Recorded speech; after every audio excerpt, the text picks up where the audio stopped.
ఇప్పుడే జీ5 app download చేయండి. చూడండి మీ ఫేవరెట్ టీవీ షోస్ ఎప్పుడైనా ఎక్కడైనా. ఎందుకు ఏంటి అన్న విషయాలు మనకి తెలీదు గాని ఎటువైపు నుంచి ఏ ఆటంకము రాలేదు గాని అత్తయ్యే భంగపరిచింది. ఇక ఐదోది అసలైన పాయింట్, లాయర్ గెటప్. అక్షయను లాయర్ వేషధారణలో చూసిన అత్తయ్య అగ్నిపర్వతం అయిపోయింది. డప్పులు వాయించేటప్పుడు పులివేషగాడు ఎలా రెచ్చిపోతాడో అలా రెచ్చిపోయింది. అవునవును, ఆ విషయంలో నాకిప్పటికీ ఆశ్చర్యంగా ఉంది. ఆ లాయర్ గెటప్ దగ్గర అమ్మకేదో ఇబ్బంది అనిపించింది. ఎంత ఆలోచించినా అర్థం కావటం లేదు. ఏదో కారణం, ఏదో కథ దాని వెనక ఖచ్చితంగా ఉండుంటుంది. అదేంటో తెలుసుకోవడమే మన తక్షణ కర్తవ్యం.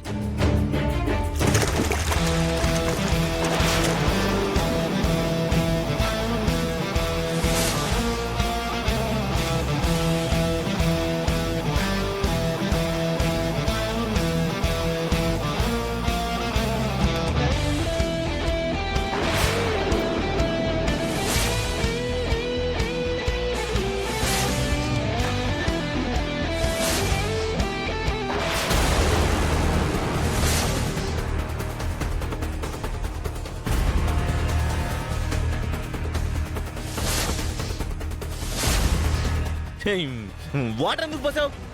ఇంకా చెదిరిపోవడానికి మీ అందరికీ ఈ విషయం నూరిపోస్తోంది. అందుకే శ్రద్ధగా వింటున్నారా? మేమేమంత చిన్నపిల్లలం కాదు.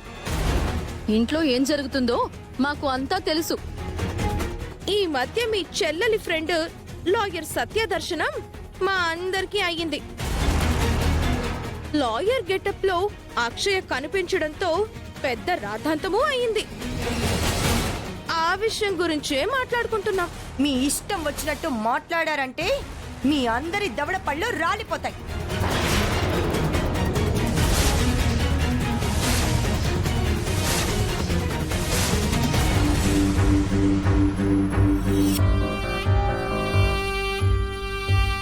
నానమ్మా, ఏమైనా కావాలా? మనశ్శాంతి కావాలి, ఇవ్వగలవా? నాయనమ్మ అని పిలవద్దు. నా ఇంటికి వచ్చినప్పుడు పెద్దమ్మ గారు అని నన్ను, పెద్దయ్య గారు అని నా భర్తని పిలిచేదానివి కదా, ఇక నుంచి అలాగే పిలు. ఎందుకు నానమ్మా, నేనంటే నీకు అంత కోపం? నువ్వు నన్ను నాయనమ్మ అని పిలుస్తుంటే కంపరంగా ఉంది. అలా పిలవకు. అందరినీ వరుసలతో పిలవడం పద్ధతిగా ఉంటుందని మీరే చెప్పారు కదా గ్రాని. ఇప్పుడు అక్షయాన్ని ఎందుకు పిలవద్దని అంటున్నారు? నువ్వు నా దగ్గర పద్ధతులు నేర్చుకోవడానికి వచ్చావు, నాకు పద్ధతులు నేర్పించడానికి కాదు. అర్థమైందా? నీ హద్దుల్లో నువ్వుండు. వేదవతి,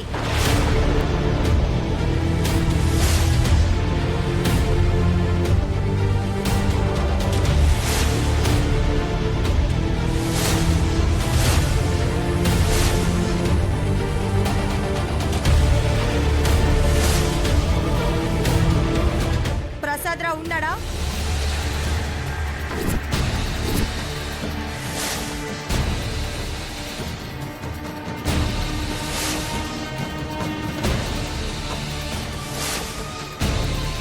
ప్రసాదరావు, ప్రసాదరావు, ప్రసాదరావు, బయటికి రా. ఏయ్, మతి చెడిపోయిందా ఏంటి?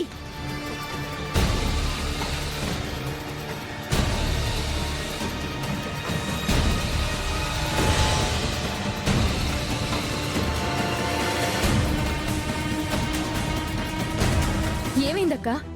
మావయ్యని ఎందుకు అలా పేరు పెట్టి పిలుస్తున్నావు?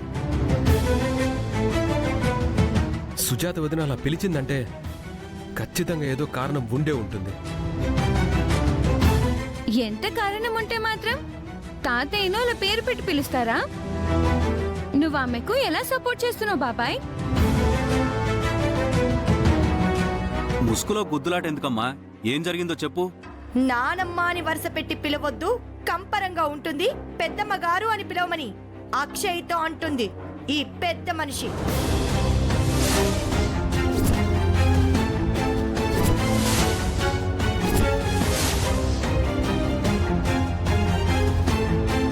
నాయనమ్మ అలా చెప్పిందా అక్షయ?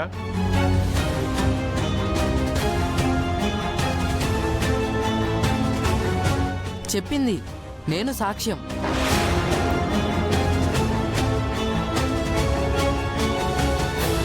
నువ్వు ప్రతి దాంట్లో ఎందుకు ఇంటర్ఫియర్ అవుతావు? చూసింది విన్నదే చెప్పాను. తప్పేముంది చెప్పు. రే, ఇంకా లాభం లేదురా, నీకు రిటర్న్ ఫ్లైట్ వేయాల్సిందే. గ్రానీ దగ్గర పద్ధతులు నేర్చుకోమని డాడీ ఇక్కడికి పంపించారు కదత్తా. మరి గ్రానీ ఇలా ఎందుకు ప్రవర్తిస్తుంది? గ్రానీ దగ్గర నుంచి ఏం నేర్చుకోవాలి? చిన్నోడువైనా పెద్ద మాట అడిగావురా బాబు. నువ్వు నోరు మూసుకుంటావా?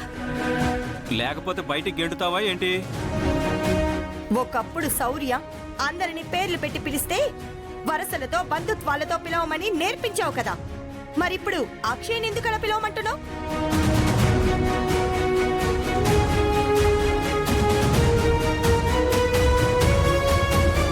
వరసలు అవసరం లేనప్పుడు నేను నిన్ను అత్త అని, నీ భర్తని మామ అని పిలవాల్సిన అవసరం లేదు. వేదవతి ప్రసాదరావు అని పిలుస్తాను.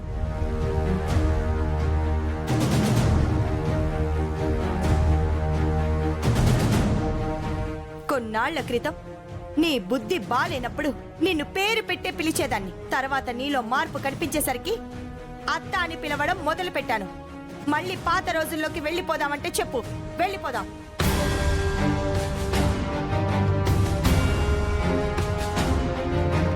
ఏమైంది అత్తయ్య మీకు? అక్షయ మీ మనవరాలని తెలిసిన తర్వాత 3 రోజులు మురిపెంగా చూసావు.